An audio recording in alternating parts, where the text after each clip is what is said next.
Assalamualaikum warahmatullahi wabarakatuh. Selamat pagi, siang, sore, atau malam, tergantung kapan kalian menyaksikan video ini.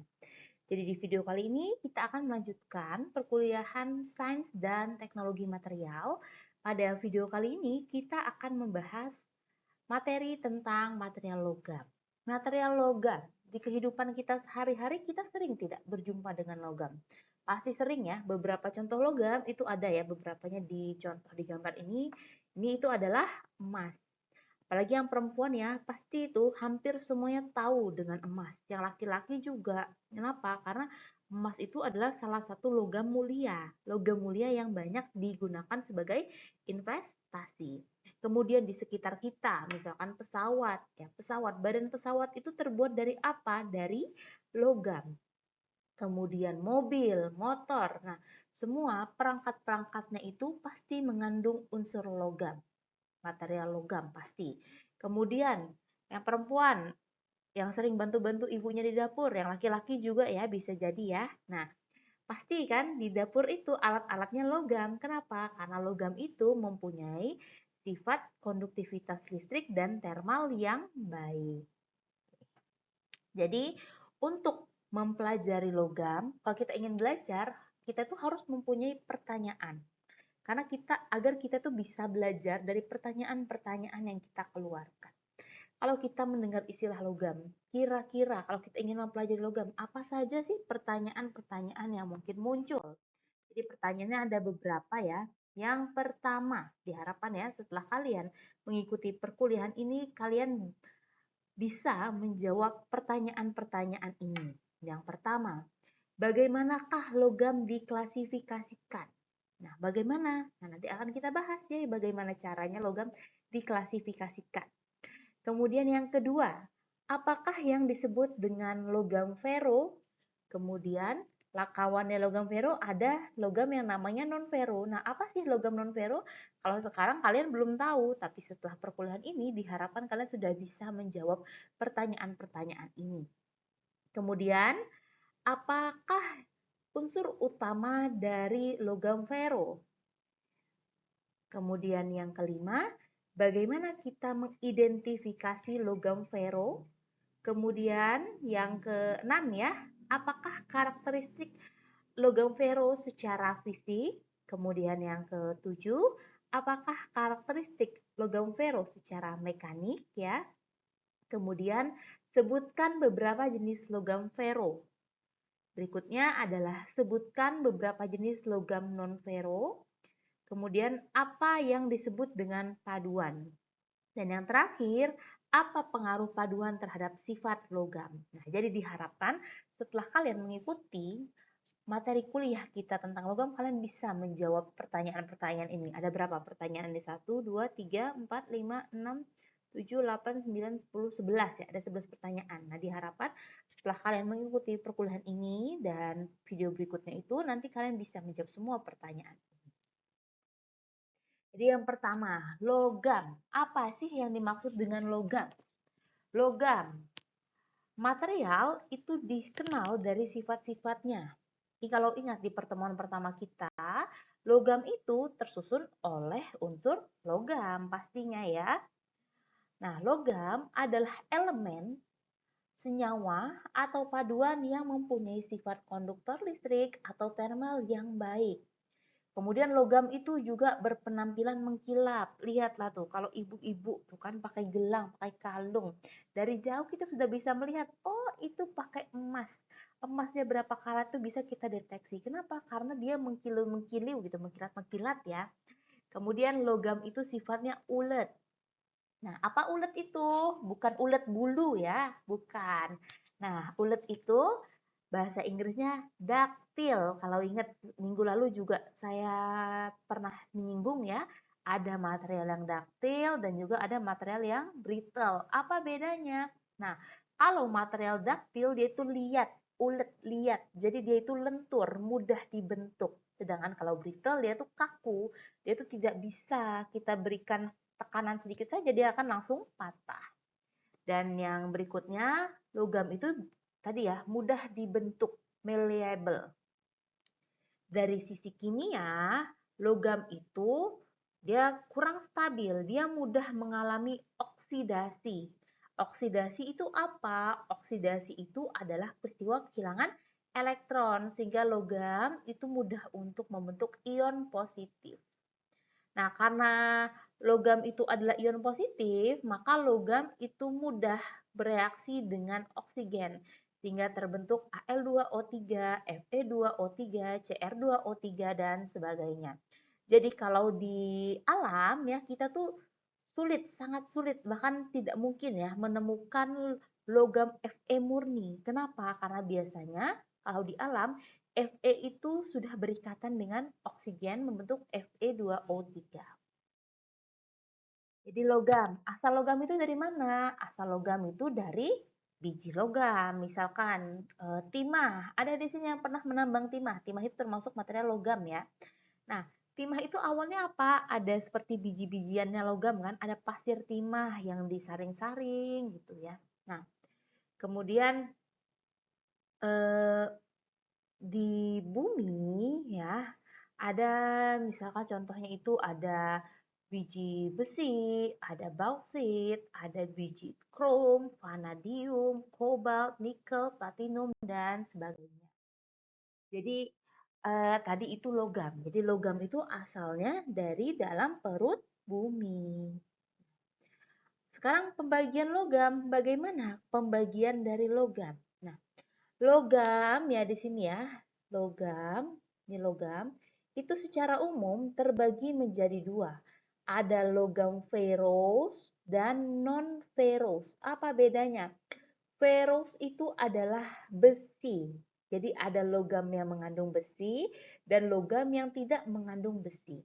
Pada video ini kita secara khusus membahas tentang logam ferrous terlebih dahulu, baru nanti berikutnya kita bahas tentang logam non-ferrous. Nah, logam ferrous itu terbagi lagi menjadi tilts ya, baja, dan cast iron. Nah, ini terbagi lagi. Nanti kita bahas di belakangnya. Nah, kalau steel itu adalah besi paduan dengan karbon. Sedangkan kalau cast itu bukan. Lebih lanjutnya kita bahas. Nah, yang pertama, ferrous ya, atau besi, logam yang mengandung besi. Besi itu berada di golongan 8B ya. Ada di golongan 8B.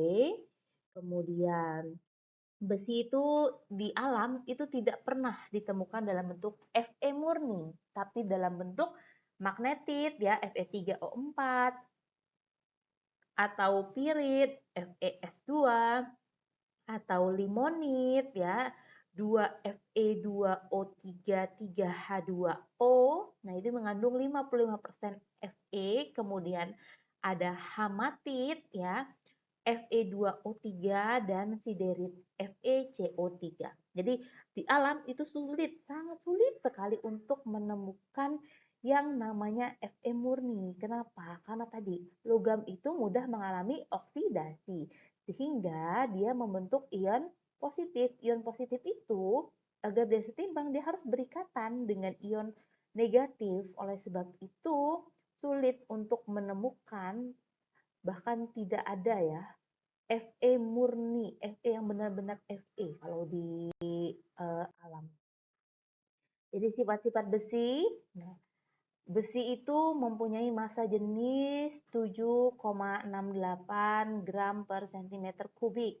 Kemudian titik leburnya 1811 derajat Kelvin itu tanpa derajat ya, 1811 Kelvin atau sekitar 1538 derajat Celcius. Panas sekali ya, kalau kita masuk ke sana kita udah jadi apa? Jadi abu kayaknya ya, jadi karbon, jadi arang. Nah, kemudian besi itu mempunyai titik didih 3134 Kelvin.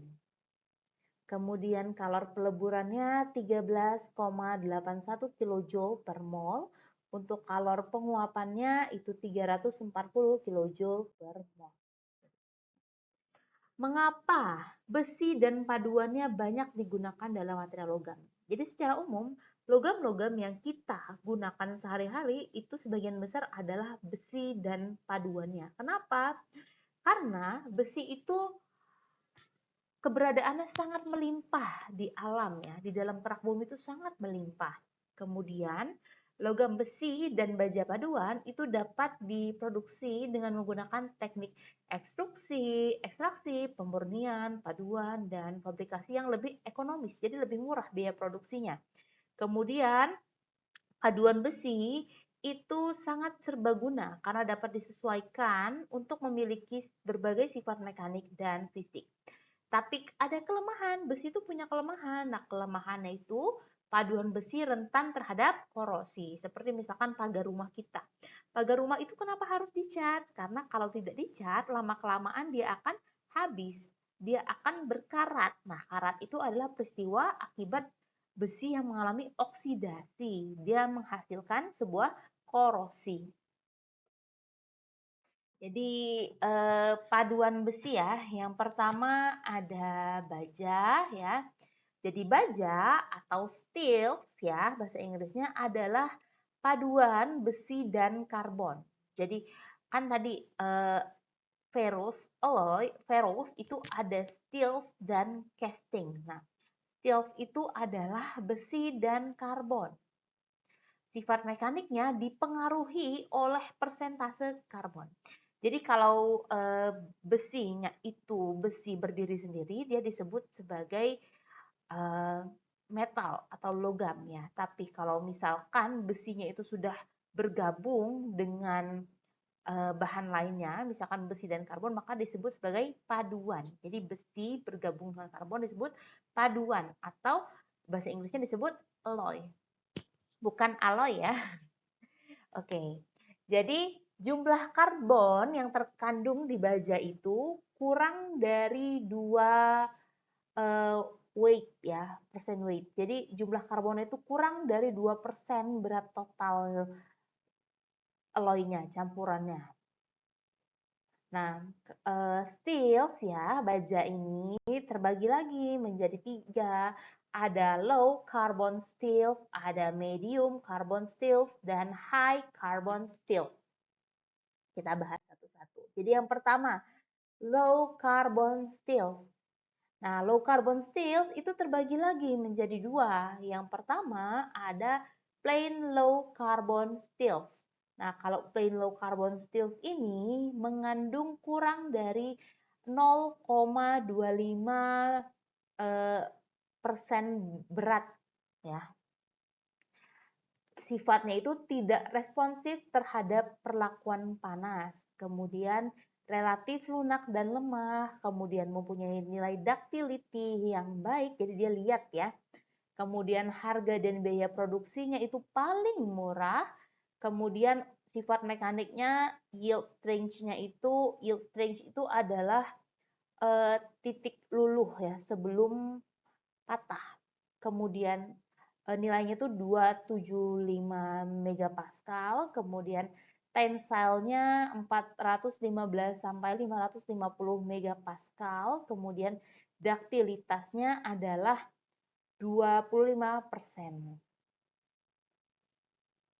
Nah, contoh dari low carbon steel itu ada kawat ya. Nah, kawat-kawat baja itu adalah termasuk low carbon steel. Karena memang itu harganya paling murah. Jadi kawat itu mempunyai tensile-nya itu 325 megapascal, kemudian yield-nya itu 180 megapascal dan ductility-nya 28%. Kemudian contoh yang lain itu adalah pipa baja. Nah, kalau pipa baja itu mempunyai nilai tensile 380 megapascal, yield 210 megapascal dan ductility 25%. Kemudian yang kan tadi plain ya, plain low carbon steel. Nah, sekarang berikutnya itu adalah high strength low alloy atau HSLA steel. Jadi kalau HSLA itu adalah plain low carbon steel Nah, kalau plain low carbon steel itu kan hanya besi dan karbon. Nah, tapi kalau HSLA, besi dan karbon tadi digabung lagi dengan dipadukan lagi dengan elemen lain. Nah, elemen apa saja yang bisa dipadukan? Nah, elemen yang bisa dipadukan itu terdiri dari Cu, vanadium, nikel, dan molybdenum. Karena paduannya itu lebih banyak ya, dia dipadukan dengan cuprum, vanadium, Ni, dan Mo, maka kekuatan mekaniknya itu lebih baik daripada plain low carbon steel. Nilai tensilnya itu lebih dari 450 megapascal. Kemudian akibat pemaduan itu, HSLA ini juga sifatnya lebih resisten terhadap korosi. Kemudian untuk pengaplikasiannya itu dapat digunakan pada struktur yang memerlukan kekuatan seperti jembatan, menara, kolom pendukung gedung bertingkat tinggi. Contohnya ya, ada baut atau paku untuk jembatan ya. Tensilnya itu nilainya 415 megapascal, yieldnya 290 megapascal, ductility-nya 24%. Kemudian contoh yang lain itu ada gerbong kereta api, tensilnya 665 megapascal, yield 552 megapascal, ductility-nya 15%. Ini ada beberapa contoh aplikasi dari plain low carbon steel dan HSLA ya, dengan nilai tensile yield dan ductility masing-masing. Terlihat ya, untuk yang HSLA, nilai sifat mekanik itu lebih baik dibandingkan dengan yang plain low carbon steel.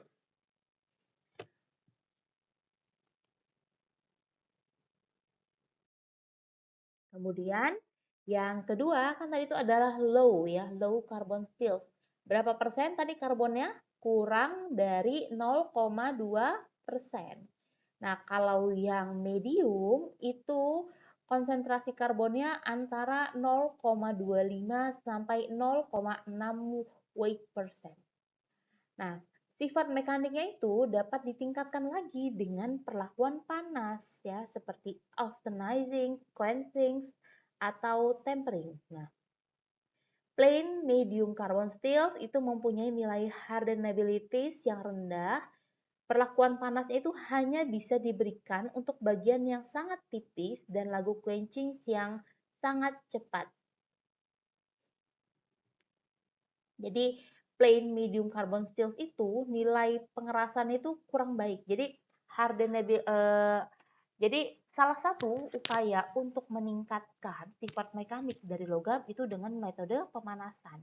Tapi untuk yang plain medium carbon steel, hardenability-nya adanya kemampuan untuk ditingkatkan kemampuan kekuatannya itu rendah. Nah, perlakuan panas itu hanya bisa diberikan untuk bagian yang tipis dan itu pun lagu quenching-nya itu harus sangat cepat ya. Jadi sifat mekaniknya juga kurang ya. Nah, kekuatan mekanik dari medium carbon steel ini lebih baik dibandingkan dengan low carbon steel. Tapi nilai ductility dan toughness-nya itu lebih rendah.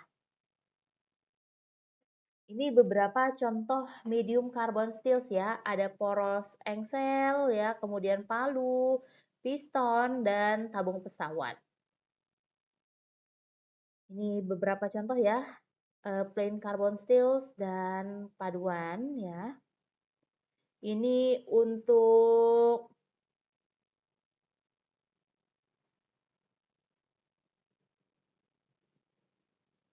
contoh-contoh dari carbon steels-nya. Kemudian yang terakhir ada high carbon steel. Jadi kan tadi yang pertama, kalau low itu persen karbonnya adalah kurang dari 2, kemudian yang medium dari 0,25 sampai 0,6. Dan yang terakhir untuk yang high carbon steel itu konsentrasi karbonnya antara 0,6 sampai 1,4%. Nah, karbon dan high carbon steel ini adalah carbon steel ya atau paduan baja karbon yang paling keras dan kuat. tapi mempunyai nilai duktilitas yang rendah. Jadi memang semakin dia keras, nilai duktilitasnya itu akan semakin rendah karena dia sifatnya berbanding terbalik. Nah, high carbon steel ini biasanya dikuatkan lagi, dipadukan lagi dengan kromium, vanadium, tungsten, dan molybdenum.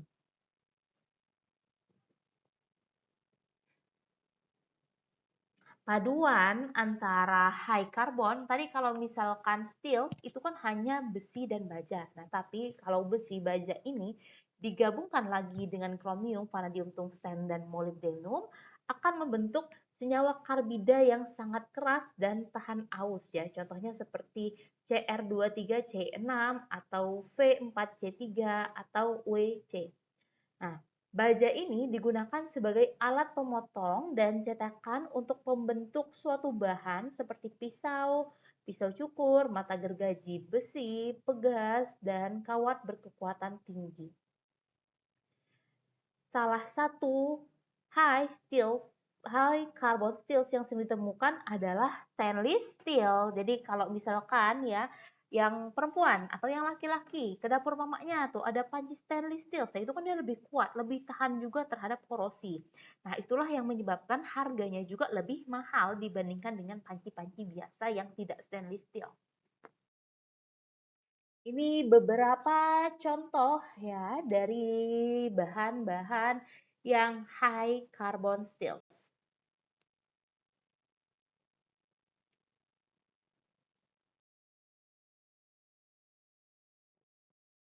Jadi berikutnya itu tentang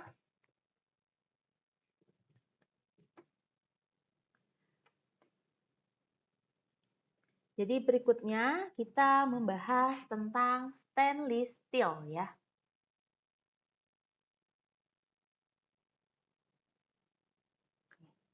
Stainless steel. Nah, stainless steel itu adalah jenis carbon steel yang mempunyai nilai resistansi korosi yang paling tinggi.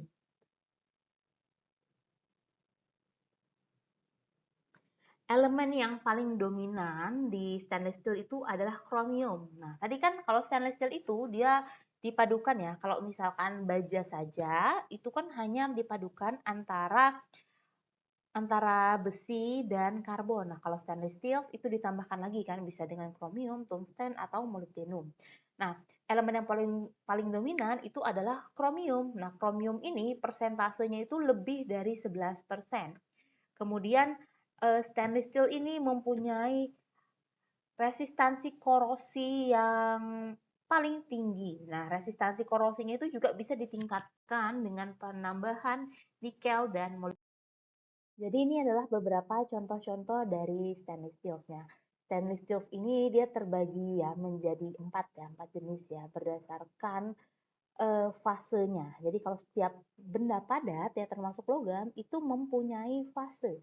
Nah, kalau di stainless steel itu fasenya itu ada 4, ada fase ferritic, austenitic, martensitic, dan precipitation hardenables.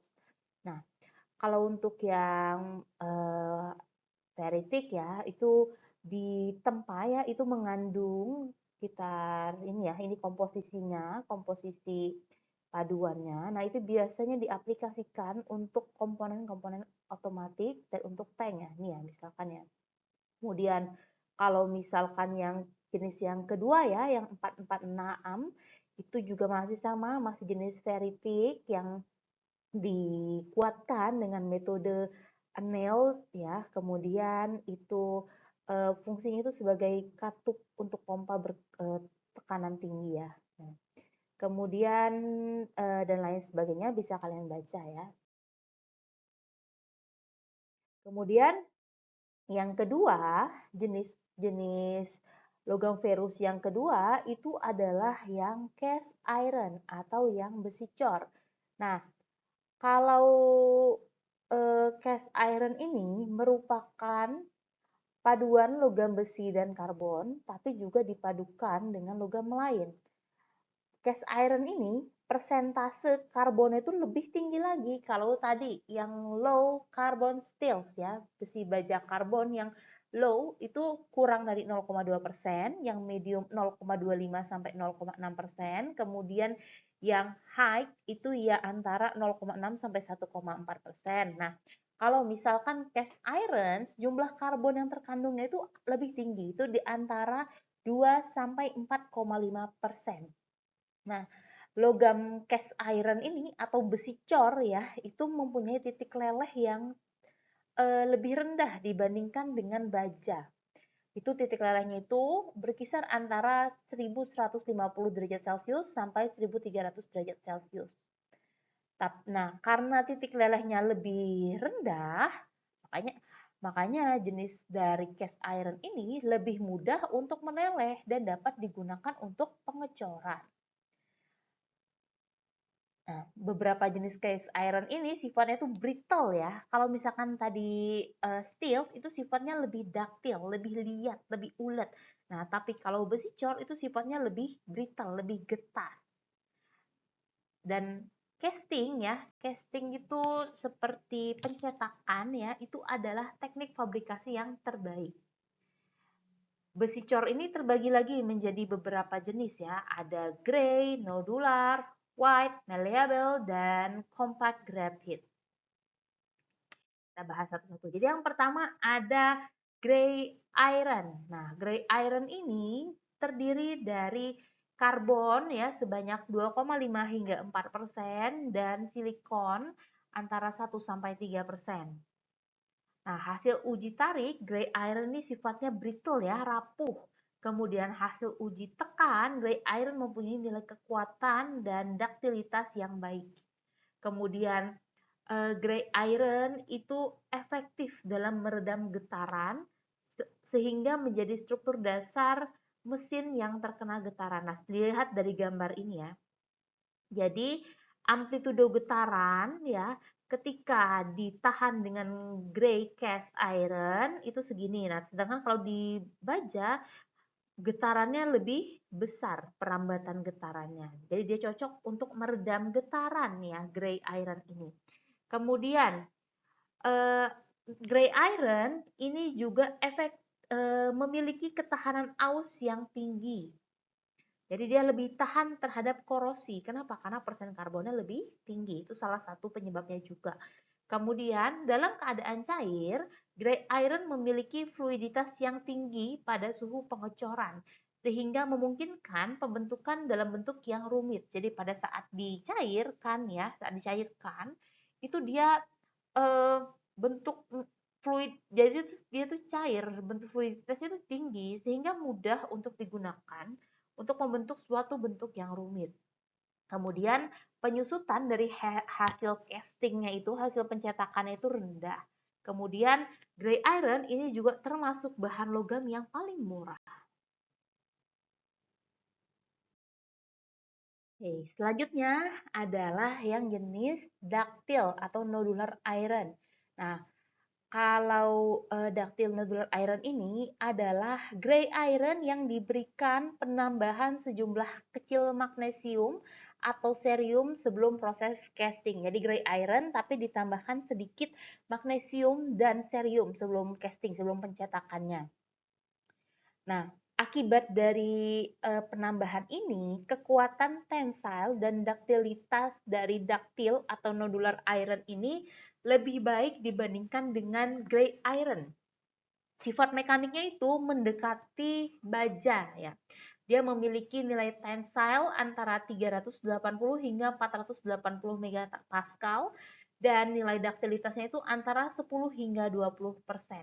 Nah, contoh aplikasi dari ductile atau nodular iron itu adalah pada katup, kemudian badan pompa, poros engkol, roda gigi, dan komponen otomotif dan mesin lainnya. Ini adalah beberapa aplikasi dari gray iron dan ductile atau nodular iron ya. Bisa dibaca sendiri ya. Berikutnya ada jenis casting iron yang lain ya, itu adalah white iron. Nah, white iron itu mempunyai persentase silikonnya itu kurang dari 1%.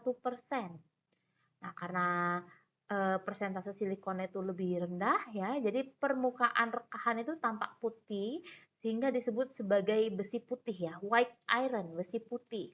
Nah, besi putih ini ya, white iron ini keras tapi sangat rapuh ya, brittle, sangat-sangat brittle. Jadi digunakan untuk aplikasi yang membutuhkan permukaan yang sangat keras dan tahan aus tanpa tingkat duktilitas yang tinggi. Jadi umumnya digunakan sebagai bahan produksi besi jenis lain, yaitu untuk memproduksi malleable iron atau besi lunak. Nah, contohnya itu bisa juga digunakan sebagai roller di pabrik penggulungan. Nah, kalau dia sebagai roller itu kan dia keras, tapi dia itu tidak butuh aktivitas yang elastis. Jadi dia tidak apa-apa walaupun sifatnya itu brittle. Selanjutnya itu adalah malleable iron. Nah, malleable iron itu didapatkan dari white iron yang dipanaskan di antara suhu 800 derajat Celcius hingga 900 derajat Celcius. Nah, pemanasan ini menyebabkan dekomposisi cementit dan membentuk graplit. Nah, itulah sebabnya malleable iron itu sifat mekaniknya lebih baik dibandingkan dengan yang white iron. Nah, struktur mikronya itu mirip dengan besi nodular. Nah, sehingga nilai hardness relatif tinggi dan duktilitas itu cukup besar juga. Jadi selain hardness, dia juga duktil. Untuk malleable iron ini diaplikasikan di berbagai aplikasi ya, bisa digunakan sebagai batang penghubung, kemudian roda gigi transmisi, kotak diferensial untuk industri otomotif, kemudian flensa, alat kelengkapan pipa, suku cadang katup untuk rel kereta api, kelautan, dan lain-lain ya. Karena malleable iron ini sifatnya bagus, dia keras tapi dia juga duktil, tapi dia juga lentur. Selanjutnya itu ada CGI atau Compact Graphite Iron. Nah, CGI ini mempunyai persentase silikon di antara 1,7 hingga 3%, kemudian karbonnya itu antara 3,1 hingga 4%. Modulus elastisitas CGI ini antara 140 hingga 165 gigapascal ya, tinggi ya. Kemudian dibandingkan cast iron yang lain, CGI ini memiliki sifat konduktivitas thermalnya itu lebih tinggi, kemudian lebih tahan terhadap thermal shock. Nah, thermal shock itu apa? Nah, thermal shock itu adalah rekahan yang terbentuk akibat perubahan suhu yang sangat cepat. Contohnya seperti ini. Misalkan kalian menuangkan air mendidih di gelas kosong. Nah, jika kemampuan thermal shock-nya itu tinggi, ya misalkan pada bahan-bahan keramik, itu tidak akan terjadi perubahan terhadap bentuk gelasnya. Tapi seandainya gelasnya itu gelas biasa ya, nah maka ketika dituangkan air mendidih tadi, dia akan langsung pecah. Nah, itu yang dimaksud dengan thermal shock. Nah, CGI ini thermal shock-nya itu dia tahan ya, lebih tahan dibandingkan dengan yang jenis casting iron yang lain. Kemudian CGI ini juga tingkat oksidasinya lebih rendah pada suhu tinggi. Nah, contoh aplikasi CGI ini adalah sebagai blok mesin diesel, kemudian manifold house, rumah gearbox, cakram rem untuk kereta berkecepatan tinggi, dan flywheel. Ini beberapa aplikasi ya, jadi aplikasi CGI tadi untuk blok mesin diesel, kemudian manifold house, rumah gearbox, cakram rem ya, ini cakram rem untuk kereta berkecepatan tinggi, dan ini flywheels ya. Saya juga nggak tahu sih ini apa ya, tapi silahkan coba kalian cari ya flywheels ini apa.